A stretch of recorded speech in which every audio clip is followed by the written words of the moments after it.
Taylor, how would you describe the energy you got from Cam Spencer in this game? Unbelievable. So proud of that kid. All the work he's been putting in, daily.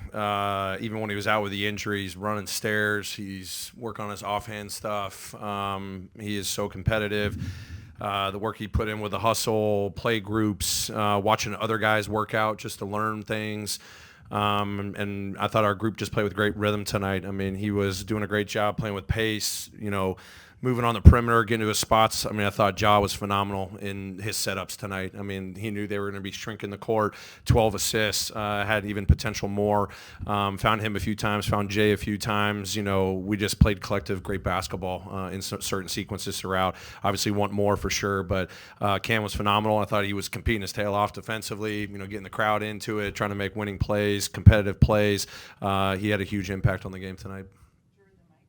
What did you make of Lamar and Scotty late in the game, particularly on defense?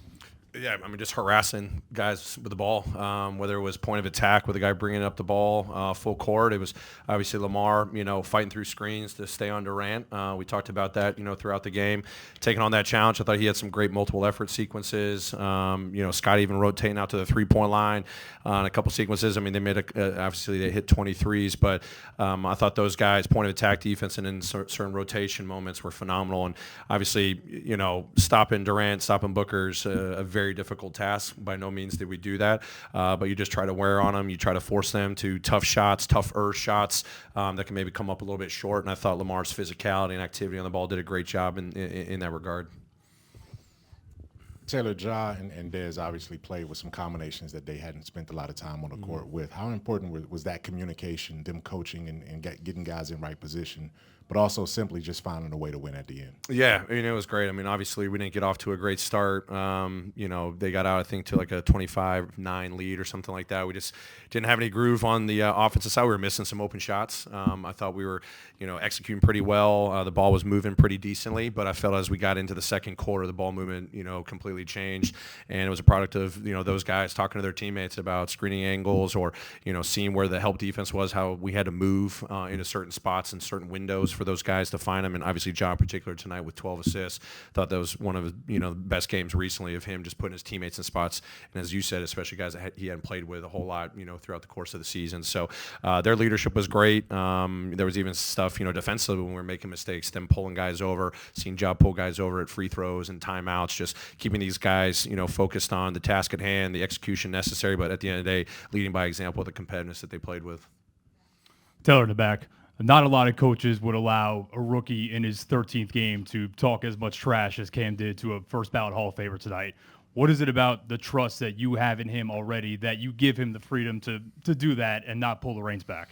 Yeah, I mean, it's competitive banter within the lines. I mean, KD does it as well. So, proud of him not backing down and rising to the challenge, and all of our guys rising to the challenge. I mean, Dez having Cam's back in that sequence and throughout the night, and Ja having his teammates back. So we all got each other's back as long as we're doing it within the competitive confines of the game. And you see how our group responded, but also how our fans responded, and just how this atmosphere completely changed during those moments at the end of the third quarter.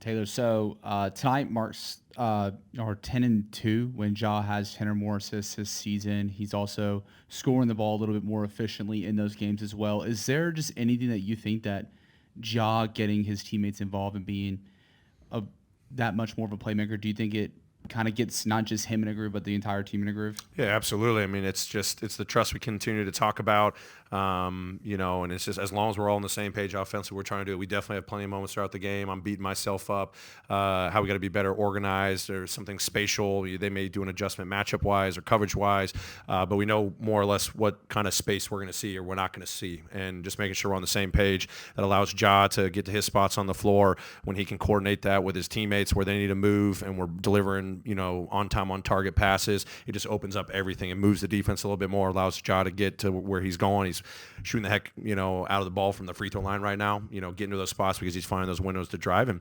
obviously, as I said, recently just finding his teammates in a lot of different situations, whether it's pick and pop now with Jay, last couple games trying to get some chemistry there, finding guys on rolls, not having BC or Zach's a little bit different than Marvin. I thought they connected a couple times and a couple missed opportunities, but he's manipulating the game to get the ball to his teammates, and it may not always connect right then and there, but the progress he's making and seeing, I think he's just adjusting so great. Late in the game, I noticed, and I'm sure this isn't the first time this has happened, but Dez called to get Cam back in the game, and then you and Ja were having a lot of dialogue there late. How did those conversations go between you and the leaders on the team? And I guess how do you balance, doing what you want to do also, with their input and what they may want to do late in the game? Sure. I mean, we're spending a lot of time recently of, what are our packages, what are our directives at the end of the game, but I also got to lean on them, what they're seeing, what they're feeling.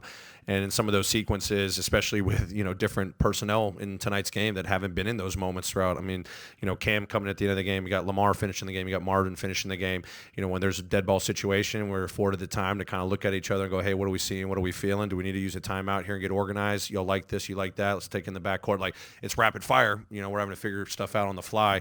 But, man, I've got so much trust in those two guys. And just when John and I are making eye contact, sometimes it's without even verbalizing anything, we can just kind of read each other's eyes on what we got to do. And, kudos to Dez calling in Cam from the bench, to knock down 2 huge free throws for us, knowing that they were going to try to take Ja away in the backcourt on that play.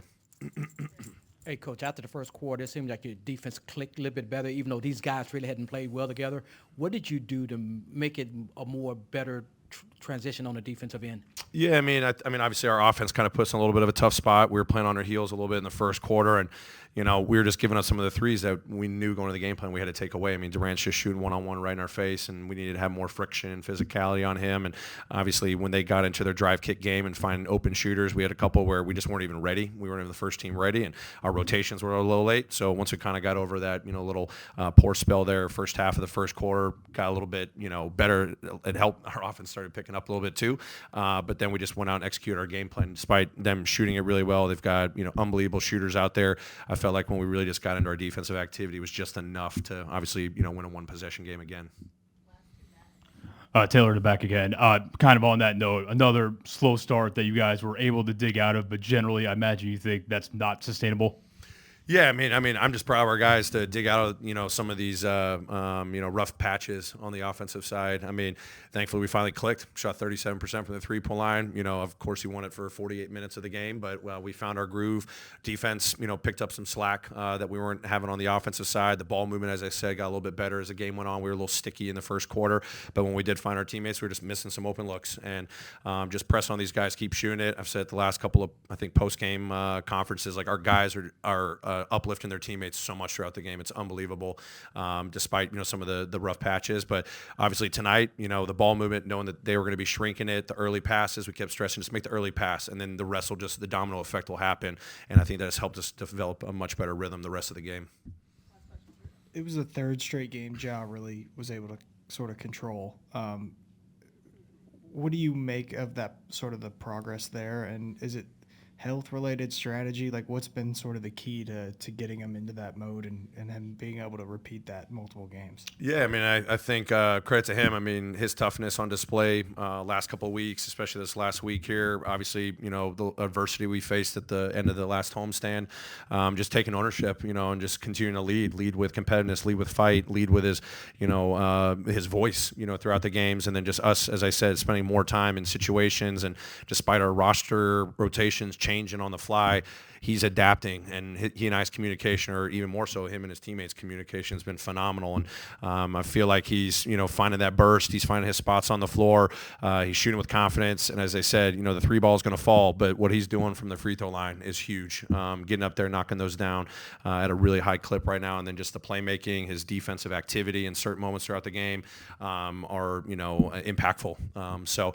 I think it's him just taking lead right now. Him and Dez have been doing an unbelievable job. But, especially in Ja's case, I love his performances throughout the game, but especially in a game in the last couple of games.